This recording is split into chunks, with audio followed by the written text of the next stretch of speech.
This phone makes your phone look like a toy. This is the Vivo X300 Pro with the photographer kit. What you're seeing now is the pinnacle of camera technology. Can this destroy every camera on Earth? Let us find out. I was being watching Unbox Series. Woohoo! By the way, thank you so much Vivo for sending me this. This is incredible. Not only the phone, but also the photography kit. Ito na siya guys, napalaki ng box. It's big, it's massive, it's so premium. Oh my god. So this is the phone. Meron pa siya mga straps here. This is the box. What is this? It's a big cardboard na illustration ng actual photographer kit. Telephoto extender, the grip, the casing, and the rings. Oh, wow! Look at that. Daming kasama sa box. Ito lahat yun. Una-una, we're getting the case here and stand. We are getting the papers. Wow! This is a PGY Tech strap. Branded. The camera grip and power bank, guys. And here is my favorite one, the telephoto extender. May lens ka pa. Meron pa siya mga rings dito. Guys, ayan po siya. Daming rings. And that is pretty much it. And here's the phone. Beautiful. Underneath, we're getting 2 more boxes. SIM ejector pin. Uy, nice casing. Some more papers. Type-C cable. And the 90-watt flash charger. And that's it for the standard box. And Vivo.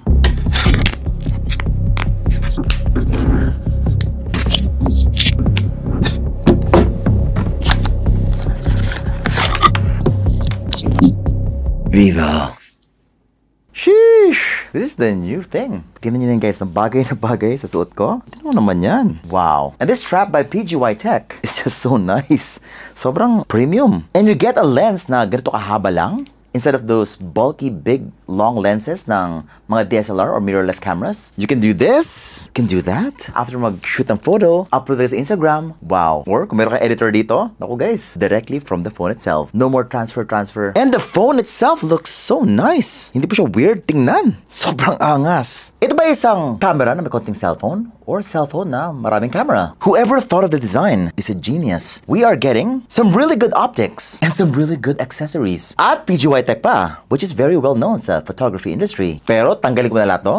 I wanna review the phone. By the way, yung box pala, yung photographer kit is a special edition box na I don't think na binibenta sa ating bansa. It's a special box for unboxers like me. Or people who bought in China ng special edition photographer kit na medyo pricey. Pero mataas yung storage. But in the box, you're getting this casing. Vivo-PGY Tech na meron pa siyang stand dito. Ganyan. For vertical and for horizontal. And it already comes with straps na pwede mong tanggalin whenever you want. If you just like the casing. Pero kasi guys, ito ay photographer kit casing na medyo hardcore yung look. If you want something simple, go get the simple casing na kasama dun sa kanyang box. So you're getting 2 cases here sa photography kit. Pero ito kasi guys, matibay po yung casing na to. Hard casing, protects your phone very well. Also still lightweight. But here's the brand new Vivo X300 Pro. We got this color and meron pa siyang black color. Mas nakaka-inlove ang kanyang itsura this time around. And of course, this is my next phone. Yes, this is officially what I'm gonna use every day starting from today. So this is glass back. Very simple yet elegant and premium. The body is made out of metal with the antenna bands all over. The display at the front is made out of armor glass. Mas scratch resistant at mas drop resistant. And here is the camera at the back. Look at that. Nagbabalik po yung kanyang napakalaking ring camera module at the back. Guys, these are all Zeiss branded cameras at the back. And you will not believe yung kanilang specs. 200MP Zeiss Apo telephoto camera. Nagbabalik po yan with a much better set of optics. We're getting a 50MP Zeiss main camera, 50MP Zeiss ultra-wide camera. But wait, these are only 3 cameras at the back. Yung isa po ay dummy camera lang, just to make it look like 4 cameras. Lahat po tayo may T-Star coating. Zeiss optics na po lahat yan. And even the camera at the front, 50 megapixel Zeiss selfie camera. Now this year, ang kakaiba sa kanya is meron pa siyang dedicated VS1 Pro imaging chip. On top of the Dimensity 9500 chipset na napakabilis, na umaabot ng almost 3.5 million points sa Tutu benchmark, this thing is fast. In terms of gaming, this is overkill. Pang gamer photographer po daw to. Now Vince, para saan ba itong mga photographer kit na yan? Kung malupit na yung camera by itself, what does it do? Kasi may mga physical limitations lang po yung phone when it comes to distance na kaya niyang achieve with this kind of lens. And that is why you'll need something like this, an extender. Diba guys, if you want yung mga moonshot, bibili ka dapat ng mga telescope dyan sa shop or Laz, kabit mo sa likod para maabot mo yun, mas sharp yung inyong moon photo, di ba? Pero kasi mga chuchu lang yun. What if you want something na nagko-complement talaga sa image quality ng inyong camera? Na swak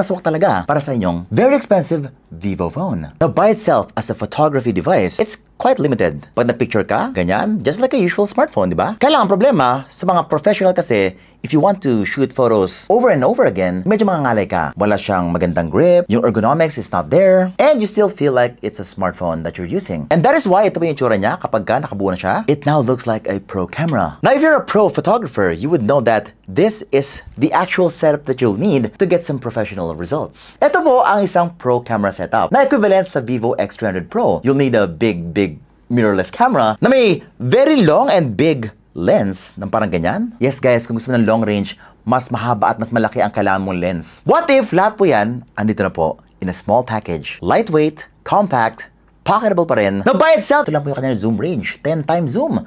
But, with the photographer kit and extender, guys, ito po siya, up to 1,600mm po yan, which will allow you to go so much further without losing that sharpness. This is perfect for concerts. Kung masyadong malabo yung mga previous concerts nyo, ito yung dali nyo guys. Malinaw na malinaw yung mga artist. Also great for wildlife photography kung gusto mong picturean yung lion or tigre.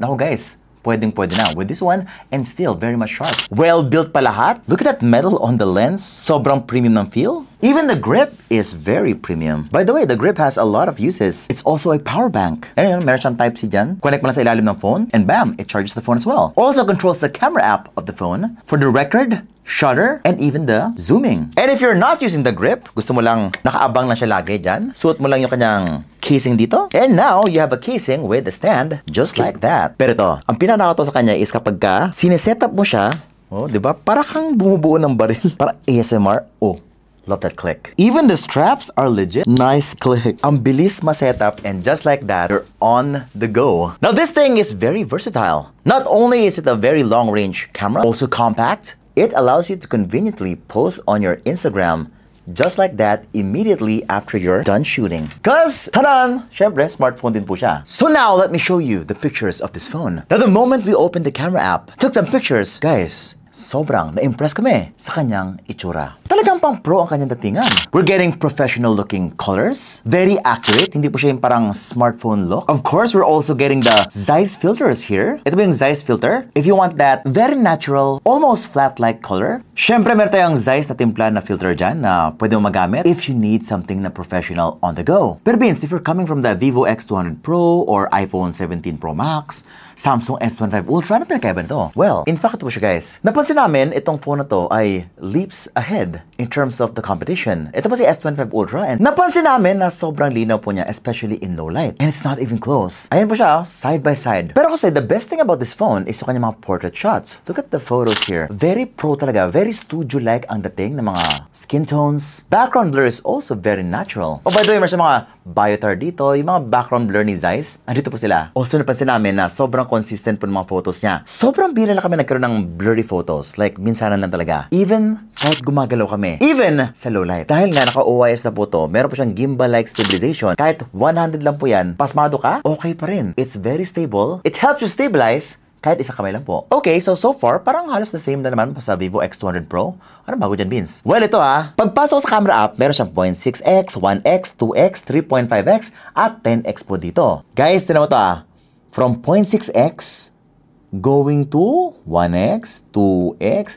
Grabe guys, sobrang smooth ng kanyang itsura. That is a very smooth transition. Selfies are also nice. Alam niyo naman guys, si Vivo, magaling talaga sa selfie. You can even have Zeiss na style sa selfie for that professional look. Ayan guys, kung gusto mo nang hindi masyado edited, enhanced, meron po siyang Zeiss style sa selfie, which is super nice. Another new thing about this phone is the brand new Stage Mode 2.0, which allows you sa video, meron po siyang dual view recording dito. Kapag nasa concert ka, pwede mo siyang i-long range sa artist mo, tapos ikaw naman, kitang-kita yung reaction nyo. We're going up, up, up, whoa, up, up, up in our boys. Yan guys, yan po ang dual view. At yan po yung artist natin, artistahan yan. Idol! Yan po ang sample niyan. At syempre, ma-enjoy mo na ang concert nyo with your reaction. Syempre, kung idol na idol mo naman siya, why not? O kung umiyak ka, ang galing nga. Oh, by the way, nakalimutan ko sabihin sa inyo, itong 200MP telephoto camera niya, siya po yung pinakamalaking megapixel, hindi po yung main camera niya. Ang main camera niya is 50 megapixel lang. Bakit kaya siya 200MP? Para sharp pa rin siya kahit naka-zoom. You can zoom in way further than the usual. Kaya naman pala telephoto extender po to. Yes, yung kanyang telescope, yung kanyang lens, ay nilalagay po sa telephoto camera, hindi po yung sa main camera. Now, syempre, wala akong masabi talaga sa kanyang image quality. Even sa kanyang 50 megapixel ultra-wide angle camera ay napaka-sharp, napaka-detalyado. Even in low light, maasahan mo. Yung iba kasi guys, 8 megapixel ang binibigay sa inyo, tapos hindi pa branded. Eto, ultimo yung kanyang ultra-wide angle lens ay branded. T-star coating ba? Ano ba yung T-star coating? Ayun o, may nakalagay sa likod, T-star. Guys, meron pa siyang extra coating dyan na nilagay po ni Zeiss or ni Vivo para mas maging okay po ang images nyo. Guys, dalawa po yung kanyang chipset. Meron po tayong Dimensity 9500 processor at meron po tayong imaging chip na ang tawag ay VS1. Ginawa po yun ni Vivo para matulungan po yung kanyang MediaTek processor specifically for processing image. Para daw mas maganda ang mga portrait shots nyo. Mas okay yung low light. Para yung post-processing ay napakabilis, hindi nahalata. Kasi iba guys, napaka nag-picture ka, maglo-load siya ng konti, mabagal. Want mo sunod-sunod na lang yung photo mo para makuha mo agad yung moment. Kaya pala, if you're not using the extender, tanggalin mo tong part na to kasi medyo hindi siya ganun ka-okay tingnan. Click mo lang yan. Okay, tanggalin mo. Meron siyang ring dito para mas pumogi ang likod. And, nice click. Ganyan na po siya guys. Mas pogi na po siya kaysa kanina. At, mukha pa rin siyang professional camera. Just without the long telescope, with the stand ng parang ganyan. O, parang ganyan. But if you are using the extender, eto po yung tsura niya. Naku, kailangan mo talaga yung grip kasi nga, without the grip, tapos ganito lang po siya. Medyo may kabigatan po siya sa left side, hindi po siya balanced. Also, kailangan mo i-turn on yung telephoto extender dito sa camera app. Ayun po guys, may icon dito. Guys, kapag hindi mo siya in-enable, may lalabas po dyan na lens.